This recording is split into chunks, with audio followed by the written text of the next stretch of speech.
കൃപയുടെ കൂടാരമേ,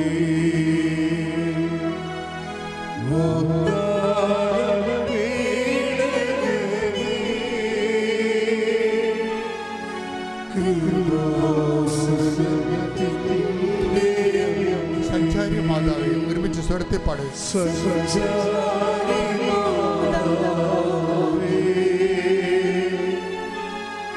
കൃപയുടെ കൂടാരമേ,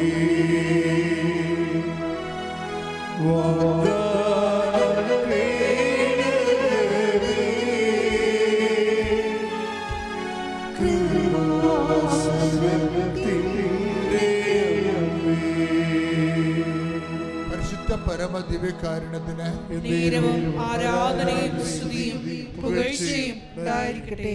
ഇതുപോലെ സ്പീഡുള്ള ഒരു സാക്ഷ്യമാണ് ഈ ദിവസങ്ങളിൽ അൽഫോൻസ പറഞ്ഞത്. അൽഫോൻസമ്മയുടെ സാക്ഷ്യം വേറെ ഒരു സബ്ജക്റ്റാണ്. ഇവർ ബഹറിൽ ജോലി ചെയ്യുന്നവരാണ്. ബഹർ ജോലി ചെയ്തിട്ട് കഴിഞ്ഞ 10 ദിവസം മുമ്പ് ഇവിടെ വിസ വീണ്ടും ബഹറിൽ പുതുക്കി. കോൺട്രാക്റ്റ് വിസ ഇല്ല, കോൺട്രാക്റ്റ് ഹോസ്പിറ്റലുമായിട്ടുള്ള കോൺട്രാക്റ്റ് പുതുക്കി കഴിഞ്ഞ 10 ദിവസം കഴിഞ്ഞപ്പോൾ പുതിയ ഒരു ഓപ്ഷൻ കൊടുത്തവർ. എന്താണ്? ഇനി കോൺട്രാക്റ്റ് പുതുക്കണ എല്ലാവർക്കും അക്കോമഡേഷനും താമസത്തിൻ്റെ അലവൻസ് കിട്ടാമെന്ന്. അപ്പോൾ ഇവർക്ക് കിട്ടത്തില്ലത്, കാര്യം ഇവർക്ക് നേരത്തെ ഇവർ കോൺട്രാക്റ്റ് പുതുക്കിയതാണ്, ഇവർക്ക് കിട്ടത്തില്ല. അക്കോമഡേഷൻ അലവൻസ് എന്ന് പറയണത് നല്ല തുകയുണ്ട്, അല്ലെങ്കിൽ നമ്മുടെ കയ്യിൽ നിന്നാകും കാശില്ല. അപ്പോൾ അവർ സീനിയറുമാണ്, അവർക്ക് ഭയങ്കര സങ്കടമായി. 10 ദിവസം മുമ്പ് 10 ദിവസം കഴിഞ്ഞാണ് പുതുക്കിയിരുന്നെങ്കിൽ അതാണ് ടൈം ആകുമ്പോഴേ പുതുക്കുമല്ലോ. പക്ഷേ ഹോസ്പിറ്റലിൽ പുതിയ നിയമങ്ങൾ വന്നപ്പോൾ പുതിയതായിട്ട് 10 ദിവസം കഴിഞ്ഞ് കോൺട്രാക്റ്റ് പുതുക്കിയവർക്ക് എല്ലാ അലവൻസ് ഫ്രീ ആയി, അക്കോമഡേഷൻ അലവൻസ് ഫ്രീ ആയി. അപ്പോൾ ഈ അൽഫോൻസാമ്മയ്ക്ക് വേറെ ഗുണമുണ്ട്. ഇവർ ഈ മദറുമായിട്ട് നല്ല പേഴ്സണൽ റിലേഷനാണ്. നിങ്ങൾക്ക് വന്നിരിക്കുന്ന ഒരു വിഷയമേ പലർക്കും വന്നിരിക്കുന്നത് നിങ്ങൾക്ക് പേഴ്സണൽ റിലേഷൻ അല്ല ഉള്ളത്, സബ്ജക്റ്റ് വൈസ് റിലേഷനാണ്. ഇതൊരു പ്രോബ്ലമാണ്. അത് നിങ്ങൾ എന്നെയോ കൃപാസന മാതാവിനെയും കുറ്റം പറഞ്ഞൊരു കാര്യമില്ല. കാര്യം നടക്കാത്തതിൻ്റെ കാര്യം നിങ്ങളുടെ റിലേഷൻ്റെ ബേസ്മെൻറ്റ് സബ്ജക്റ്റ് വൈസാണ്. എന്നുവെച്ചാൽ ഒരു വിഷയബന്ധിയാണ്, വ്യക്തിബന്ധിയല്ല. അൽഫോൻസായുടെ റിലേഷൻസ് മാതാവുമായിട്ട് വ്യക്തിബന്ധമാണ്. അവർക്ക് ഇഷ്യൂസ് ഉണ്ടായാലും ഇല്ലെങ്കിലും റിലേഷൻ്റെ ആ ക്വാളിറ്റി അവർ മെയിൻറ്റെയിൻ ചെയ്യും. മക്കളെ, ഇതൊരു വെല്ലുവിളിയാണ്. നമുക്ക് ഇഷ്യൂസ് ഉണ്ടോ ഇല്ലയോ അല്ല പ്രശ്നം, നമ്മുടെ റിലേഷൻ്റെ ക്വാളിറ്റി മെയിൻറ്റെയിൻ ചെയ്യണം. ക്വാളിറ്റി എന്ന് പറഞ്ഞാൽ എന്താണ്? ഗുണനിലവാരം അല്ലേ? ഈ ആധ്യാത്മികത വില്ലനെന്ന് പറയുന്നത് ക്വാളിറ്റി മെയിൻ്റെനൻസാണ്. എന്ന് വെച്ചാൽ നിങ്ങൾക്ക് കഴിഞ്ഞ ആഴ്ച ഉണ്ടായിരുന്ന ഭക്തി ചിലപ്പോൾ ഇന്നുണ്ടാകത്തില്ല. മനസ്സിലായില്ലേ? കഴിഞ്ഞ ആഴ്ച ഉണ്ടായിരുന്ന ഭക്തിയും തീഷ്ണതയും ഒന്നും ഉണ്ടാകത്തില്ല. എന്താ? വീട്ടിൽ 2 വിരുന്നുകാർ വന്നാൽ മതി, അവർ 2 ചളുവ വർത്തമാനം പറഞ്ഞ് പഴയ കാര്യങ്ങളൊക്കെ ഓർപ്പിച്ചൊക്കെ തന്നു കഴിഞ്ഞാൽ നിങ്ങൾ അവരുമായിട്ട് സമയം ചെലവഴിച്ചാൽ മതി.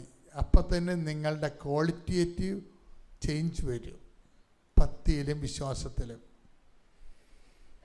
അതാണ് ഇങ്ങനെയുള്ളവരിൽ നിന്ന് അകന്നു പോകുവിനെന്ന് ബൈബിൾ എപ്പോഴും പറയും. ഇങ്ങനെയുള്ളവരിൽ നിന്ന് ലോത്തിന് സംഭവിച്ചത് എന്താ? ലോത്തിന് സംഭവിച്ചത്? ലോത്ത് സോദോമിനരികെ കൊണ്ട് കൂടാരം അടിച്ചെന്നല്ലേ പറയേണ്ടത്, അല്ലേ? Take the bed of God. ശ്രദ്ധിക്കട്ടെ. Hallelujah, hallelujah, hallelujah, hallelujah. യേശുവേ നന്ദി, ഹല്ലേലൂയ, ഹല്ലേലൂയ. യേശുവേ ആരാധന, ആരാധന, ആരാധന. യേശുവേ നന്ദി, മഹത്വം, മഹത്വം, മഹത്വം.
സൊദോമിനടുത്ത് ലോത്ത് കൂടാരമടിച്ചു. Take the bid of God. സ്തുതിക്കട്ടെ. ഹല്ലേലൂയ hallelujah hallelujah hallelujah hallelujah hallelujah യേശുവേ നന്ദി. ഹല്ലേലൂയ ഹല്ലേലൂയ ഹല്ലേലൂയ ഹല്ലേലൂയ ഹല്ലേലൂയ യേശുവേ ആരാധന ആരാധന യേശുവേ നന്ദി. മഹത്വം മഹത്വം മഹത്വം.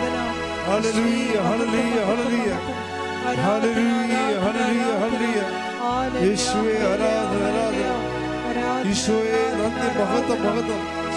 ആരാധന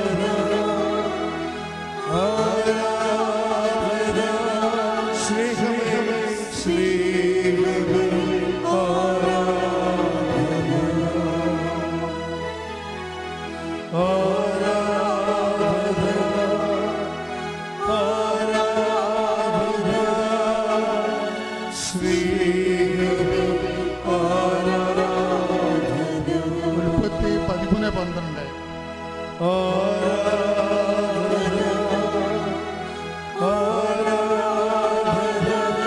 ജീവനേ ജീവനേ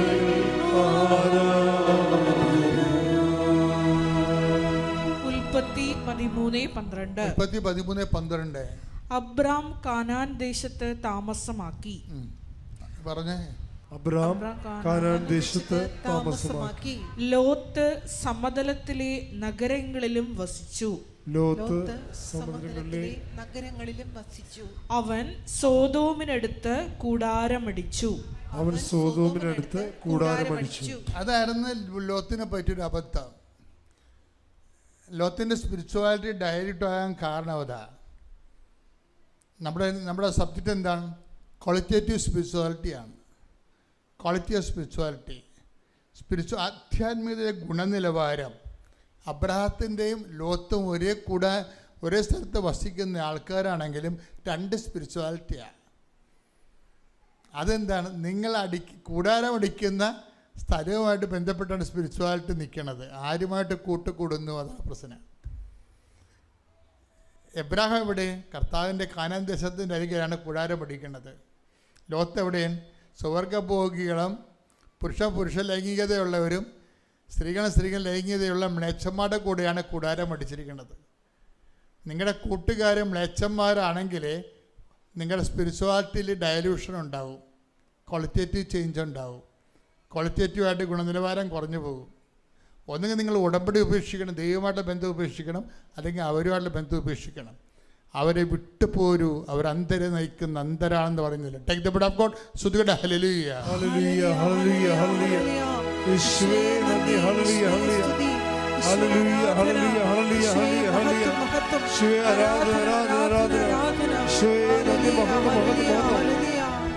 ആദ്യമായിട്ട് അമ്മ മാതാവിനും യേശുപ്പയ്ക്കും കോടാനുകോടി നന്ദി. എൻ്റെ പേര് അശ്വതി. ഇതെൻ്റെ ഹസ്ബൻഡ് പ്രശാന്ത്.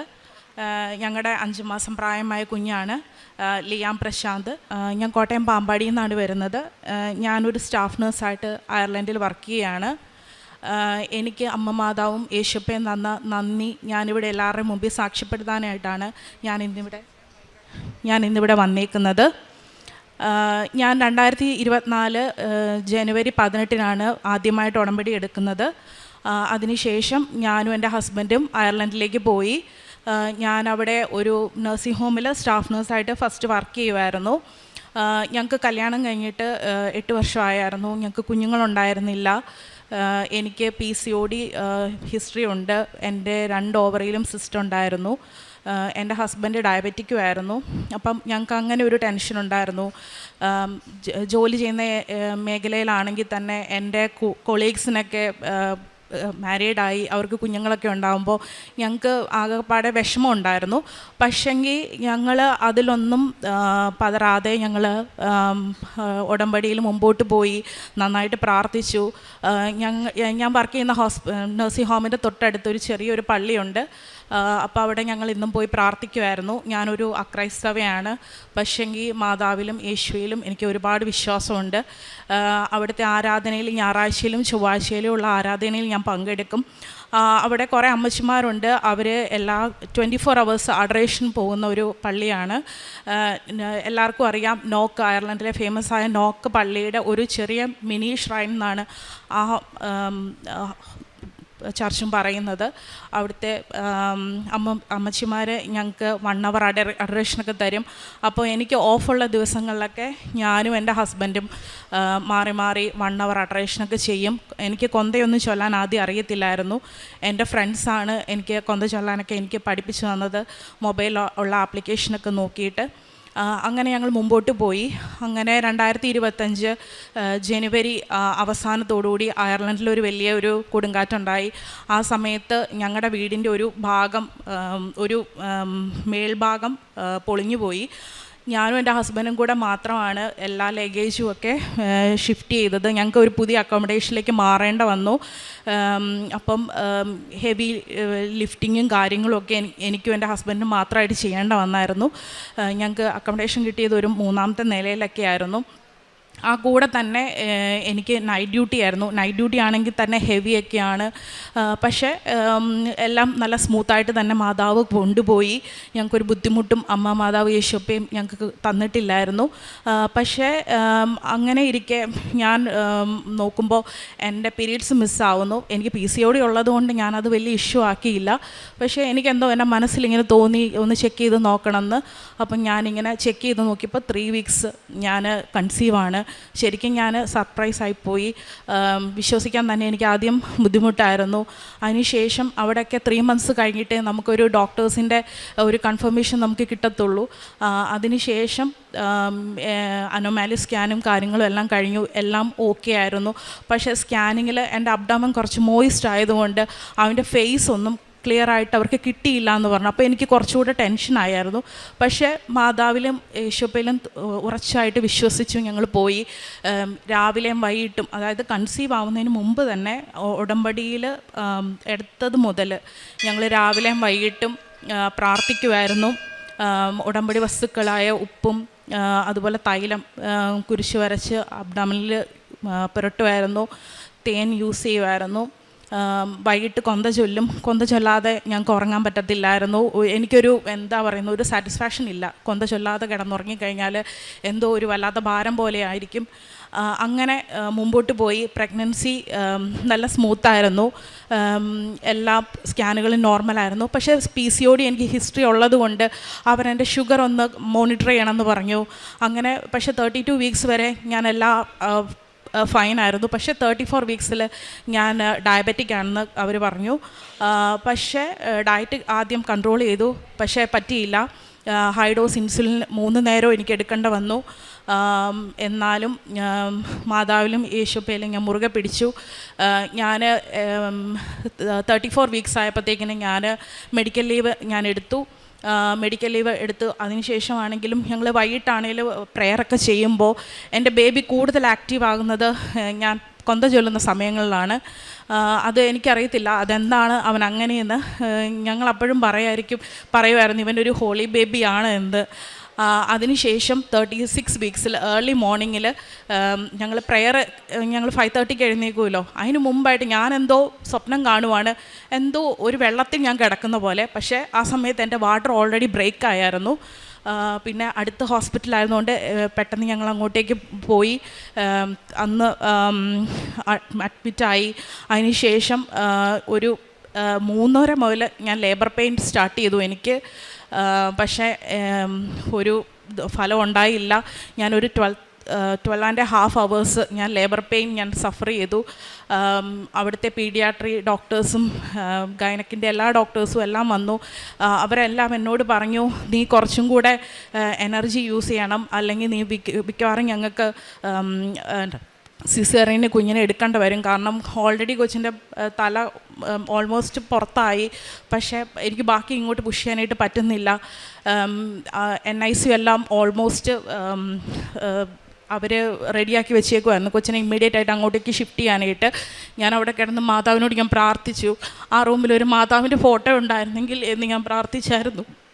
പക്ഷേ ഞങ്ങളുടെ എന്താ പറയുക, ഞങ്ങളുടെ അടിയുറച്ച വിശ്വാസത്തിൽ എൻ്റെ കുഞ്ഞിനെ എനിക്ക് ഡെലിവറി ചെയ്യാൻ പറ്റി നോർമലായിട്ട്, ഒരു കോംപ്ലിക്കേഷനും ഇല്ലാതെ. പക്ഷേ അവന് ബർത്ത് വെയ്റ്റ് 2.5 ആയിരുന്നു.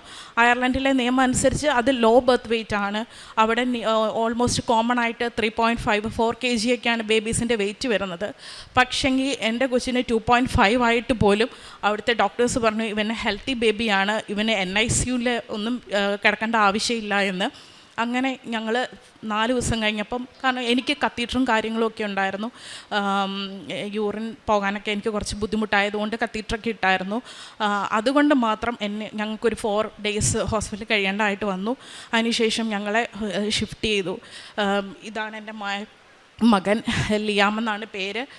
ലിയാം എന്ന് പറഞ്ഞാൽ ഇറ്റ്സ് എ റിയൽ വാരിയർ എന്നാണ് അതിൻ്റെ ഒരു മീനിങ് വരുന്നത്. അതാണ് എൻ്റെ ഒന്നാമത്തെ സാക്ഷ്യം. അവൻ ഹെൽത്തി ആയിട്ടിരിക്കുന്നു. പിന്നെ എൻ്റെ രണ്ടാമത്തെ സാക്ഷ്യം എന്ന് പറഞ്ഞാൽ എൻ്റെ ഒരു ജോലിയുടെ ഭാഗമായിട്ടുള്ളതാണ്. ഞാൻ പറഞ്ഞല്ലോ, ഞാൻ ആദ്യം നഴ്സിംഗ് ഹോമിലാണ് വർക്ക് ചെയ്തതെന്ന്. അതിനുശേഷം ഞാനൊരു ഹോസ്പിറ്റലിലേക്ക് ഞാൻ അപ്ലൈ ചെയ്തു. എല്ലാം വളരെ സ്മൂത്തായിരുന്നു. എൻ്റെ ഡോക്യുമെൻറ്റേഷൻ എല്ലാം പ്രോപ്പറായിട്ട് പോയി. ഞാൻ ഡോക്യുമെൻറ്റേഷൻ ചെയ്ത സമയത്ത് എൻ്റെ HR പുള്ളിക്കാരി, അതായത് ആ ഹോസ്പിറ്റലിലെ പുള്ളിക്കാരി മെറ്റേണിറ്റി ലീവിന് പോയി. അതിനുശേഷം അത് ടേക്ക് ഓവർ ചെയ്തത് വേറൊരു ആളായിരുന്നു. അപ്പം ഞാൻ അവർക്ക് ഞാൻ എൻ്റെ പാസ്പോർട്ടും ഡീറ്റെയിൽസ് എല്ലാം കൊടുത്തിരുന്നു. പക്ഷേ എൻ്റെ പാസ്പോർട്ട് ഞാൻ അപ്ഡേറ്റ് ചെയ്തിരുന്നു. അതും ഞാൻ ഓൾറെഡി അവർക്ക് ഇൻഫോം ചെയ്തതാണ്. പക്ഷേ എന്തോ ബൈ മിസ്റ്റേക്ക് പുതിയതായിട്ട് വന്ന അവർക്ക് എൻ്റെ പാസ്പോർട്ടിൻ്റെ ഡീറ്റെയിൽസ് കിട്ടിയില്ല. അങ്ങനെ എനിക്ക് എൻ്റെ പഴയ പാസ്പോർട്ടിൽ പെർമിറ്റ് ഇഷ്യൂ ചെയ്തു. പെർമിറ്റ് എൻ്റെ കയ്യിൽ കിട്ടിക്കഴിഞ്ഞപ്പോൾ ഞാൻ വെരിഫൈ ചെയ്തപ്പോഴാണ് ഞാൻ അറിയുന്നത് അതിൽ ചേഞ്ചസ് ഉണ്ട് എന്ന്. ഞാൻ അവരെ കോൺടാക്റ്റ് ചെയ്തു. അപ്പോൾ അവരുടെ സൈഡിൽ നിന്ന് വളരെ നെഗറ്റീവായിട്ടുള്ള ഫീഡ്ബാക്ക് ആയിരുന്നു. അത് നിൻ്റെ മിസ്റ്റേക്കാണ്, ഞങ്ങൾക്കിനി ഒന്നും ചെയ്യാൻ പറ്റത്തില്ല എന്ന്, നീ തന്നെ അത് ക്ലിയർ ചെയ്യണമെന്ന് പറഞ്ഞു. ഞാൻ വളരെ ഡിപ്രസ്ഡ് ആയിപ്പോയി. ഓൾറെഡി ഞാൻ ആ സമയത്ത് കൺസീവ് ആയിരുന്നു ഇവനെ. ഞാൻ തന്നെ എമിഗ്രേഷന് കോൺടാക്റ്റ് ചെയ്യാനായിട്ടാണ് അവർ പറഞ്ഞത്. ഞാനങ്ങനെ എമിഗ്രേഷൻ ഡിപ്പാർട്ട്മെൻറ്റിൽ കോൺടാക്റ്റ് ചെയ്തു. അടിക്കടി ഞാൻ മെയിൽ അയക്കുന്നു. പക്ഷേ മെയിലിനൊന്നും പ്രോപ്പറായിട്ട് റിപ്ലൈ ഒന്നുമില്ല. ഒരു ഏപ്രിലാണ് ഇത് നടക്കുന്നത്. ഒരുപാട് എനിക്ക് വെയിറ്റ് ചെയ്യേണ്ട വന്നു. എന്ത് ചെയ്യണമെന്ന് എനിക്കറിയുന്നില്ല. പക്ഷേ പ്രാർത്ഥന ഞാൻ മുറുകെ പിടിച്ചു. പള്ളിയിൽ പോകും, അഡറേഷൻ ചെയ്യും, എല്ലാം ഞങ്ങൾ മുമ്പോട്ട് പോയിക്കൊണ്ടിരുന്നു. പക്ഷേ ഭയങ്കര ടെൻഷനാണ്, എന്ത് ചെയ്യണമെന്ന് അറിയുന്നില്ല. കാരണം എൻ്റെ ഓൾറെഡി ഞാൻ വർക്ക് ചെയ്യുന്ന നഴ്സിംഗ് ഹോമിൽ വെരിഫിക്കേഷനെല്ലാം പോയിരുന്നു. അപ്പോൾ അവർക്ക് ഓൾറെഡി അറിയാം ഞാൻ റിസൈൻ ചെയ്യുമെന്ന്. അപ്പം എൻ്റെ ഓൾറെഡി 2 years ഞാൻ അവിടെ കംപ്ലീറ്റ് ആവാൻ പോവുകയാണ് നെക്സ്റ്റ് മന്ത്. അപ്പം അവരെന്നോട് പറഞ്ഞു, നീ ഞങ്ങൾക്കൊരു എൻഡ് ഡേറ്റ് തരണം, നീ പോവോ ഇല്ലയോ എന്നുള്ളത്, അല്ലെങ്കിൽ നീ റിന്യൂ ചെയ്യണം, അവിടെ കണ്ടിന്യൂ ചെയ്യാമെന്ന് പറഞ്ഞു. അതുകൂടെ ആയപ്പോൾ ഞാൻ ആകപ്പാടെ ഭയങ്കര ടെൻസ്ഡായിപ്പോയി. ഞാൻ ലൈറ്റ് ആൻഡ് പ്രയർ റിക്വസ്റ്റ് ഇട്ടു. ഞാൻ ഡേറ്റ് ഇട്ട് പ്രാർത്ഥിച്ചു. മിറാക്കിളെന്നൊന്നും പറയാൻ പറ്റത്തില്ല, അതിനും അത്ഭുതമായിട്ട് എനിക്ക് തന്നെ അറിയാമായിരുന്നു. ലൈറ്റ് ആൻഡ് പ്രയർ റിക്വസ്റ്റ് ഇട്ടതിന് ശേഷം എനിക്ക് തന്നെ ഒരു ഭയങ്കര ഉള്ളിന്ന്, അതിനു മുമ്പ് എനിക്ക് അങ്ങനെ ഒരു സപ്പോർട്ടീവ് ഫീലിംഗ് എനിക്ക് തോന്നിയിട്ടില്ല. എന്തോ ഒരു എംറ്റി ഫീലിംഗ് ആണ് മനസ്സിലുണ്ടാവുന്നത്. എനിക്ക് തന്നെ മനസ്സിലിങ്ങനെ തോന്നി, അമ്മ എൻ്റെ കൂടെയുണ്ട്, അമ്മ എനിക്ക് എന്തെങ്കിലും ചെയ്തു തരും, യേശുപ്പയിലൂടെ എനിക്ക് എന്തെങ്കിലും ചെയ്തു തരും. എനിക്ക് മനസ്സിൽ ഇങ്ങനെ പറഞ്ഞുകൊണ്ടേയിരുന്നു. എനിക്ക് എന്ത് വന്നാലും ഞാനത് നേരിടും എന്നുള്ള രീതിയിൽ തന്നെ മുമ്പോട്ട് പോയി. അത്ഭുതം എന്ന് പറയട്ടെ, റിക്വസ്റ്റ് ഇട്ട ഡേറ്റ് June 16 പക്ഷേ ഒരു June 10 ആയപ്പോഴത്തേക്കിന് എനിക്ക് എമിഗ്രേഷനിൽ നിന്ന് എനിക്ക് റിപ്ലൈ വന്നു, നിൻ്റെ പാസ്പോർട്ട് അപ്ഡേറ്റഡ് ആയിട്ടുണ്ടെന്നും പറഞ്ഞിട്ട്. അതിനുശേഷം ഞാനും എൻ്റെ ഹസ്ബൻഡും കൂടെ ആ ഹോസ്പിറ്റലിലെ HR പോയി അവരെ ഈ മെയിൽ ഡീറ്റെയിൽസ് കാണിച്ചു കൊടുത്തു. കാരണം ഞാൻ ഓൾറെഡി അവരോട് ഫോണിൽ സംസാരിക്കുമ്പോൾ അവർ സമ്മതിക്കുന്നില്ല. പക്ഷേ ഡയറക്റ്റ് അവരുടെ മുമ്പിൽ ആ മെയിൽ കാണിച്ചപ്പോഴാണ് അവർ ഹാപ്പി ആയത്. അവർ പറഞ്ഞു, നിനക്കൊരു തടസ്സമില്ല, ഇമ്മീഡിയറ്റ് ആയിട്ട് നിനക്ക് ജോലിക്ക് ജോയിൻ ചെയ്യാമെന്ന് പറഞ്ഞു. അതാണ് എൻ്റെ രണ്ടാമത്തെ സാക്ഷി എന്ന് പറയുന്നത്. മൂന്നാമത്, എൻ്റെ ഹസ്ബൻഡ് നേരത്തെ ഖത്തറിലായിരുന്നു വർക്ക് ചെയ്തുകൊണ്ടിരുന്നത്. എൻ്റെ കൂടെ അയർലൻഡിലേക്ക് വന്നതിന് ശേഷം പുള്ളിക്കാരന് ജോലിയൊന്നും സെറ്റാവുന്നുണ്ടായിരുന്നില്ല. ഒരു 8 മാസത്തോളം ജോലിയൊന്നും കിട്ടാതെ ബുദ്ധിമുട്ടി. ഞാനതും ഒരു നിയോഗമായിട്ട് എഴുതിയിട്ടിട്ടായിരുന്നു ഞങ്ങൾ പോയത്. അതിനുശേഷം ഞങ്ങളുടെ നിരന്തരമായ പ്രാർത്ഥനയുടെ ബലമായിട്ട് എൻ്റെ ഹസ്ബൻഡിന് അയർലൻഡിൽ, അതായത് നോക്ക്, നമ്മുടെ മാതാവിന് പ്രത്യക്ഷപ്പെട്ട പള്ളിയുടെ തൊട്ടടുത്ത് തന്നെ ഒരു നഴ്സിംഗ് ഹോമിൽ ഹസ്ബൻഡിന് ജോലി റെഡിയായി.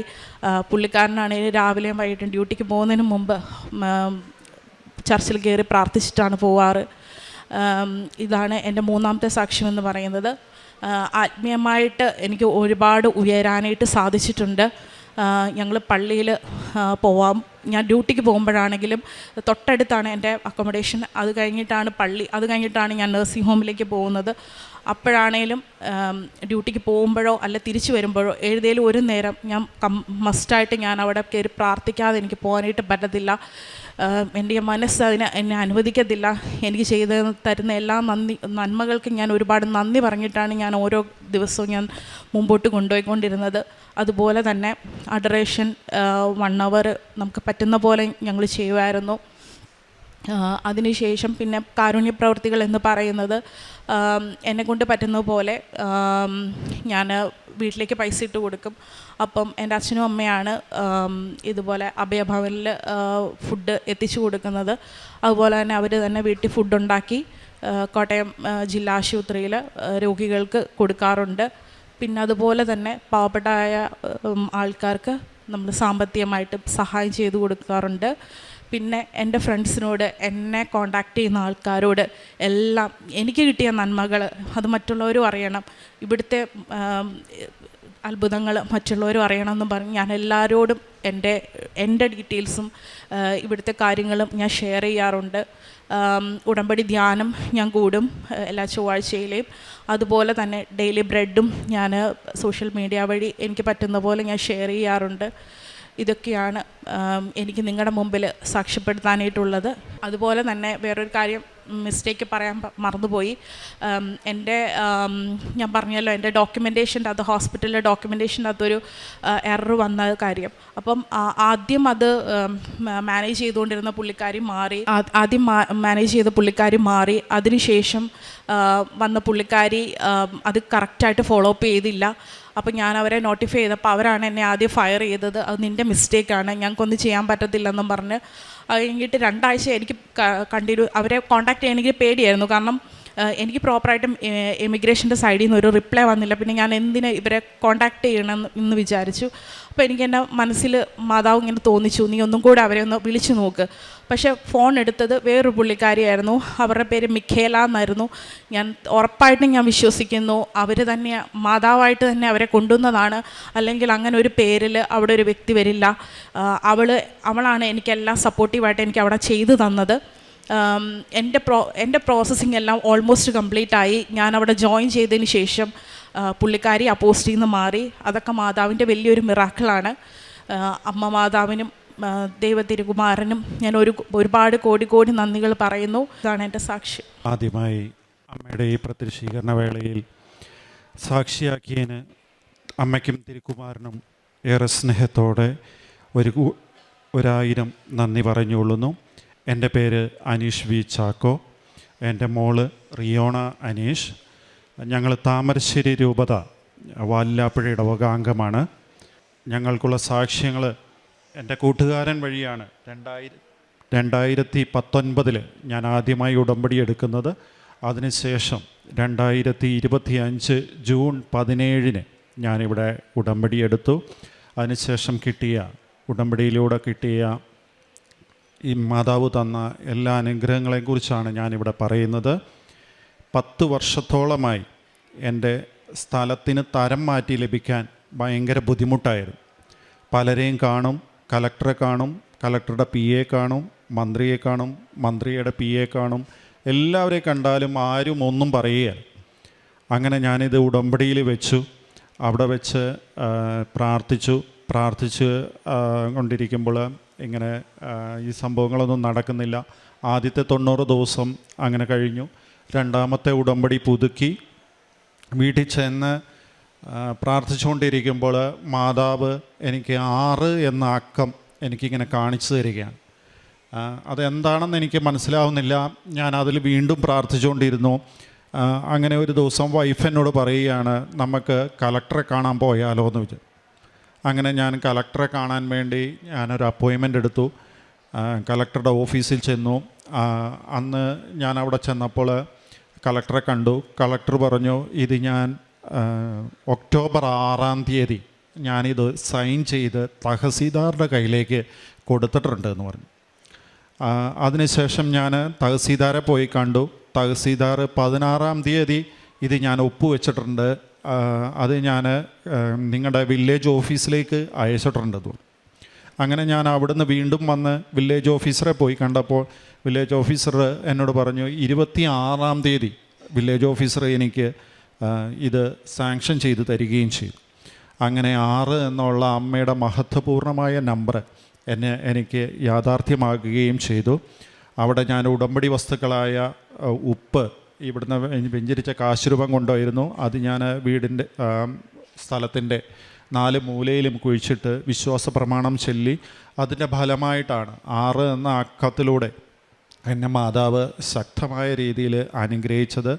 ഇപ്പോൾ അതിന് ചുറ്റുവട്ടമുള്ള സ്ഥലങ്ങളെല്ലാം അതിനുശേഷം അവിടെയെല്ലാം റെഡിയാക്കി കൊടുത്തിട്ടുണ്ട് മാതാവ്. എൻ്റെ ബാലൻസായിട്ട് ഇങ്ങനെയുള്ള കുറേ സ്ഥലങ്ങളും നടന്നു കിട്ടിയിട്ടുണ്ട്. അതാണ് ഒന്നാമത്തെ വലിയ സാക്ഷ്യം എന്നുള്ളത്. അതേപോലെ തന്നെയാണ് രണ്ടാമത്തെ സാക്ഷ്യം എന്ന് പറയുന്നത്, ഞാനിവിടെ ഉടമ്പടി എടുത്ത അന്ന് തന്നെ എനിക്ക് മാതാവിൻ്റെ മുല്ലപ്പൂവിൻ്റെ മണം, അതിശക്തമായ മണം ഇവിടെ നിന്ന് ലഭിക്കുകയുണ്ടായി. ഞാനിവിടെ നിൽക്കുന്ന സമയത്ത് ഞാൻ പലരോടും ചോദിച്ചു, മുല്ലപ്പൂവിൻ്റെ മണം ഉണ്ടോ എന്ന് ചോദിച്ചു. അവർ പറഞ്ഞു ഇല്ല എന്ന് പറഞ്ഞു. അതിനുശേഷം വീട്ടിൽ നിന്നും ഒരു പ്രാവശ്യം എനിക്ക് ഉണ്ടായിട്ടുണ്ട്. അതേപോലെ തന്നെ എൻ്റെ ശരീരത്തിൽ ഭയങ്കരമായ ചൊറിച്ചിലുണ്ടായിരുന്നു. 3 മാസത്തോളം ഞാൻ മരുന്ന് കഴിച്ചു, അതിനൊരു കുറവുമില്ല. അങ്ങനെ ഒരു ദിവസം ഉടമ്പടി ധ്യാന പ്രാർത്ഥനയിൽ ധ്യാനം നടക്കുന്ന സമയത്ത് അച്ഛൻ ശരീരത്തിൽ ബുദ്ധിമുട്ടുള്ളവർ ആരാധ സ്ഥലങ്ങളിൽ കൈകൾ വെച്ച് പ്രാർത്ഥിക്കാൻ ആവശ്യപ്പെടുകയുണ്ടായി. അങ്ങനെ ഞാനത് കൈവച്ച് പ്രാർത്ഥിച്ചു. എന്ന് പോയി എന്നറിയത്തില്ല, ഉടമ്പടി വസ്തുക്കളും ഉപയോഗിക്കുന്നുണ്ടായിരുന്നു. എന്ന് പോയി എന്നറിയുന്നില്ല. അതിനുശേഷം ഒരു 7 മാസമായിട്ട് എനിക്ക് ഒരു കുഴപ്പമില്ല. അങ്ങനെ ഒരു സംഭവം തന്നെ എൻ്റെ ശരീരത്തിലുള്ളതായിട്ട് എനിക്ക് അറിവുള്ളതില്ല. രണ്ടാമതായിട്ടുള്ളത്, മോൾക്ക് എന്നും തലവേദനയായിരുന്നു. സ്കൂളിൽ പോകുന്ന സമയത്ത് മിക്കവാറും ദിവസങ്ങളിൽ തലവേദനയായിരിക്കും. സൗണ്ട് പ്രശ്നം, സ്കൂളിൽ ടെൻഷനാണോ എന്നറിയത്തില്ല. അങ്ങനെ ജോസഫ് അച്ഛൻ ഇങ്ങനെ പറയുണ്ടായി, തലവേദനയുള്ളവർക്ക് വേണ്ടി പ്രാർത്ഥിക്കാൻ. അങ്ങനെ ഞാൻ മോളുടെ തലവേദനയ്ക്ക് ഞാൻ അച്ഛൻ്റെ ധ്യാനത്തിൻ്റെ ഇടയിൽ മോളെ ധ്യാനിച്ച് മോളുടെ ചിത്രം മനസ്സിൽ കണ്ടുകൊണ്ട് അവളുടെ തലയിൽ വെച്ച് പ്രാർത്ഥിച്ചതിൻ്റെ ഫലമായിട്ട് അവൾക്ക് തലവേദന ഇപ്പം നിശേഷമില്ല എന്ന് പറയാം. അത് ദൈവമാതാവ് എടുത്തു മാറ്റി തന്നിട്ടുണ്ട്. പ്രത്യേകം നന്ദി പറയുന്നു. എൻ്റെ ജീവിതത്തിൽ എന്ന് പറയുന്നത് നല്ല അഹങ്കാരമുള്ള ഒരാളായിരുന്നു ഞാൻ. ആത്മീയ ജീവിതത്തിൽ നല്ല അഹങ്കാരം. എന്താണെന്ന് പറഞ്ഞാൽ ഞാൻ രൂപതയുടെ സെക്രട്ടറിയാണ്. ഞാൻ പല കാര്യങ്ങളിലൂടെയും രൂപതയിലൂടെ വളർന്നു വന്ന ആളാണ്. മിഷൻ ലീഗ് തൊട്ട് ഏകദേശം എല്ലാ സംഘടനകളിലും ഞാൻ പ്രവർത്തിച്ച് വന്ന രൂപതയിൽ സെക്രട്ടറി ആയ ആളാണ്. അത് കാരണം നല്ല അഹങ്കാരം എനിക്കുണ്ടായിരുന്നു. അത് എന്നെ മാതാവ് എളിമപ്പെടുത്താൻ സാധിച്ചു. എനിക്ക് മാതാവിലൂടെ തന്നെ എൻ്റെ ജീവിതം എളിമപ്പെടുത്താൻ സാധിച്ചു എന്ന് പറയും. ആരെന്ത് ചെയ്താലും എനിക്കതിന് കുറ്റം ഉണ്ടായിരുന്നുള്ളൂ. ആരെയും ഞാൻ പ്രോത്സാഹിപ്പിക്കുകയല്ല, ഞാൻ തന്നെ ചെയ്താലേ ശരിയാവുകയുള്ളൂ. അതെല്ലാം മാറി ഇപ്പോൾ ഞാൻ മെല്ലെ പുറകിലേക്ക് മാറി നിന്ന് മറ്റുള്ളവരെ പ്രൊമോട്ട് ചെയ്യാൻ തുടങ്ങി. ഞാൻ നല്ലോണം വഴക്ക് പറയും, ചീത്ത വാക്കുകൾ പറയും, തെറിയൊക്കെ പറയുമായിരുന്നു. ഈ ഉടമ്പടിക്ക് ശേഷം എനിക്ക് ചീത്ത വാക്കുകളോ ദേഷ്യങ്ങളോ ഒന്നുമില്ല. ഞാൻ സാധാരണ നല്ലൊരു ജീവിതം നയിക്കാൻ എനിക്ക് സാധിക്കുന്നുണ്ട്. കൂട്ടുകാരൊക്കെ പറയാൻ തുടങ്ങി, എൻ്റെ വൈഫടക്കം പറയാൻ തുടങ്ങി, നിങ്ങളുടെ ജീവിതത്തിൽ നല്ല മാറ്റങ്ങളുണ്ട് ഉടമ്പടിയിലൂടെ പോകുന്നത് കൊണ്ട് എന്ന് പറയാൻ തുടങ്ങി. നല്ല അടുക്കും ചിട്ടയായ ജീവിതം. കുടുംബ പ്രാർത്ഥനയിൽ ഞാൻ ഏകദേശം ഒരു 5-6 വർഷമായിട്ട് പങ്കെടുത്തിട്ടേ ഇല്ല, എൻ്റെ ഓർമ്മയിലില്ല. പക്ഷേ ഞായറാഴ്ച ദിവസം വിശുദ്ധ കുർബാനയിൽ പങ്കെടുക്കും. അല്ലാതെ ഞാൻ അങ്ങനെ ശനിയാഴ്ച ദിവസം പറ്റുവാണെങ്കിൽ പോകും. പക്ഷേ ഇപ്പോൾ എനിക്ക് വിശുദ്ധ കുർബാന ഇല്ലാതെ ഒരു ദിവസം പറ്റിയല്ല. കാരണം ഞാൻ രാവിലെ, ഞാൻ കൃഷിക്കാരനാണ്, എനിക്ക് റബ്ബർ വെട്ടാനുണ്ട്. രാവിലെ 3 മണിക്ക് പോയി വെട്ടി വന്നതിന് ശേഷമാണ് ഞാൻ വിശുദ്ധ കുർബാനയ്ക്ക് പോവുക. അതിന് ശേഷമാണ് പാലെടുക്കാൻ പോവുക. എല്ലാം മാതാവ് ക്രമമായിട്ട് എന്നെ നടത്തുന്നുണ്ട്. യാതൊരു കുഴപ്പമില്ല. അച്ഛൻ്റെ ധ്യാനം എല്ലാ ചൊവ്വാഴ്ചയും കൂടാൻ എനിക്ക് സാധിക്കുന്നുണ്ട്. എന്ത് പരിപാടി ഉണ്ടെങ്കിലും എനിക്ക് വീട്ടിലേക്ക് ആരെങ്കിലും ആ സമയത്ത് വരുന്നതൊക്കെ ലേശം മുറുമുറുപ്പാണ്. കാരണം അച്ഛൻ്റെ ധ്യാനം നടക്കുമ്പോൾ ആരെങ്കിലും വന്നാലൊക്കെ എനിക്കത് കേൾക്കാൻ, ലൈവായിട്ട് ആ സമയത്ത് കേൾക്കാൻ, പിന്നീട് കേൾക്കുന്നേക്കാളും എനിക്കിഷ്ടമാണ് അപ്പോൾ കേൾക്കുന്നതാണ്. ആ കേൾക്കാനുള്ള ആവേശത്താൽ ആരെങ്കിലും വന്നാലൊക്കെ എനിക്കൊരു ചെറിയ ഒരു സങ്കടമൊക്കെ വരും. പക്ഷേ എന്നാലും ഞാൻ ആ സമയത്ത് അത് കേൾക്കുന്നുണ്ട്. അച്ഛൻ്റെ പ്രാർത്ഥന എല്ലാം നടക്കുന്നുണ്ട്.